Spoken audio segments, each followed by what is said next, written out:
الأهلي بيفوز على الزمالك بنتيجة 4-1 بعنوان اسيريو يهاطل الجيم للأهلي. تفريغ نص الملعب في الزمالك جعل دفاع الزمالك مكشوف تماما، مفيش لاعب ارتكاز، مفيش لاعب بيجابل من عمق الملعب. الخط الأمامي معزول تماما عن الخط الخلفي. تقسيم الملعب اللي في الجتين، الهجوم لا يرتد ولا يقوم بالادوار الدفاعيه ابدا، والدفاع فريق يدافع ومتقهقر ومتمركز امام منطقه الجزاء. الكرات المرتده من دفاع الزمالك السكند بول بتدي عناصر الاهلي فرصه للتهديف.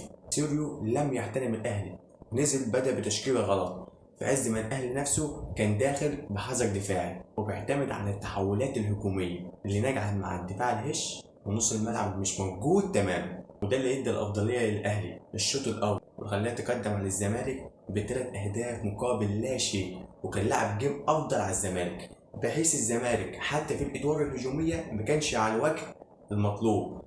يعني مش زي المباريات اللي فاتت، يعني حتى لعيبه الزمالك بتيجي على منطقه ال 18 مفيش تسديده، مفيش عرضيه، بتحضر على المنطقه، عايز تخش بيها المنطقه، عايز تجيب جون رسمي. انت ممكن ترفع عرضيه مدافع من مدافعين الاهلي يخبطها في دماغه وتطلع ضربه ركنيه افضل لك، فبتلعبها زيزو مميز في الرابعات، اي حد بيهده ممكن يجيبها جون.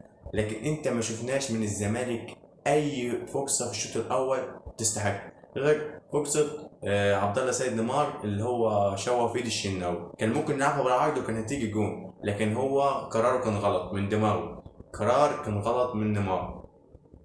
الشوط الثاني سوريو عدل من الفكر والتشكيل، كان ممكن يعدل من الشوط الاول بس هو اصر لغايه نهايه الشوط الاول. في تحسن نوعا ما في الشوط الثاني، ادى افضليه اول الشوط الثاني لنادي الزمالك، خلاه جاب كورتين في العارضه وجاب جون من ضربه جزاء وكان ماسك كوره على الاهلي لحد ما الاهلي جاب الهدف الرابع. والحمد لله المباراه خلصت على كد كده وبتفوق الزمالك في المباراه القادمه.